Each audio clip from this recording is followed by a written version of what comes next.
Les Catalans veulent se séparer de l'Autrichien, pour des raisons financières principalement. L'été dernier, le FC Barcelone se gaussait d'avoir enrôlé l'un des plus gros espoirs du vieux continent.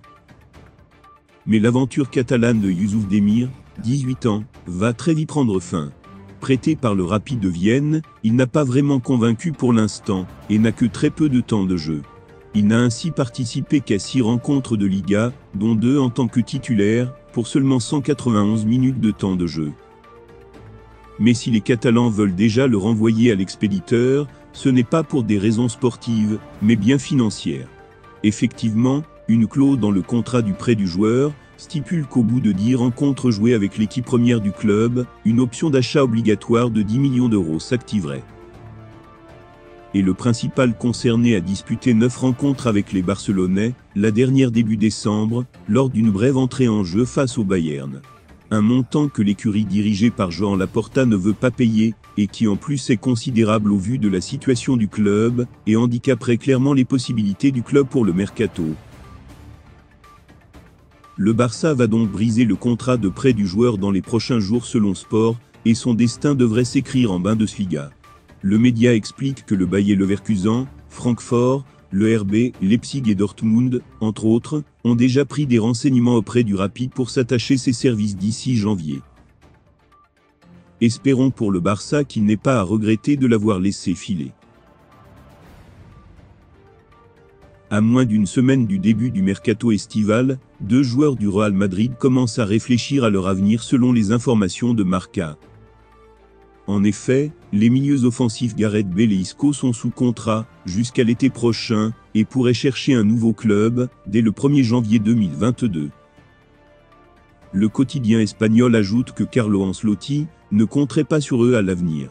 L'entraîneur italien avait déjà tenté de leur trouver une porte de sortie lors de la dernière fenêtre des transferts.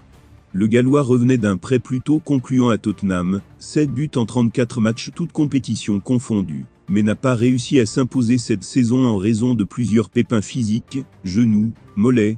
L'Espagnol était dans la rotation sous les ordres de Zinedine Zidane, mais n'a pas réussi à s'imposer sous Ancelotti sur les 4 derniers mois, 1 titularisation sur 7 matchs disputés, 1 but. En fin de contrat en juin 2022, Marcelo pourrait lui aussi connaître ses derniers instants à la Maison Blanche. Convoité par du beau monde, le cyborg norvégien pourrait bien rejoindre l'Angleterre, une chose est sûre, personne ne veut le voir à Madrid. Si ce feuilleton ne doit pas vraiment faire rire les supporters et les dirigeants du Borussia Dortmund, il passionne clairement le reste de l'Europe. Tous les supporters des gros clubs européens espèrent que les dirigeants de leur équipe de cœur parviendront à attirer le Norvégien, appelé à être le grand attaquant de la prochaine décennie. Le Real Madrid est souvent présenté comme le favori, alors que le Barça aurait aussi des options de l'enrôler malgré une situation financière difficile. L'amitié entre Joan Laporta et Mino Raiola pourrait cependant faire la différence, alors qu'en Angleterre, Chelsea et les 2 clubs de Manchester sont aussi parmi les prétendants. Et selon Sport, les Citizens ont de l'avance. Une grosse décision a ainsi été prise par le champion d'Angleterre ces dernières heures, all-in sur Haaland. Si l'option Cannes était encore sur la table, c'est maintenant sur l'ancien de Salzbourg que vont se concentrer le club mancunien.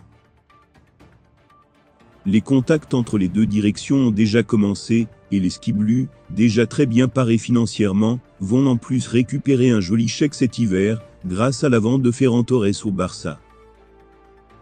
Il s'agirait a priori d'une arrivée pour l'été prochain, quand la clause libératoire du joueur lui permettra de filer contre 75 millions d'euros, même si les primes et commissions demandées par l'entourage du joueur pourraient faire monter le total de l'opération à 130 millions d'euros. Rendez-vous dans 6 mois donc, ou dans 6 jours, si les Citizens décident de faire des folies. De son côté, Marca indique que le FC Barcelone ne veut absolument pas voir Haaland rejoindre Madrid, et veut tout faire pour qu'il ne finisse pas au Bernabéu. Il compte donc forcer par tous les moyens pour l'attirer à Barcelone. Le média rajoute que cette volonté n'est pas uniquement barcelonaise, mais qu'à travers l'Europe, on espère à tout prix qu'il ne finira pas au Real. La perspective de voir un trio Mbappé-Haaland-Vinicius commencerait ainsi à faire trembler plus d'un concurrent européen des Madrilènes.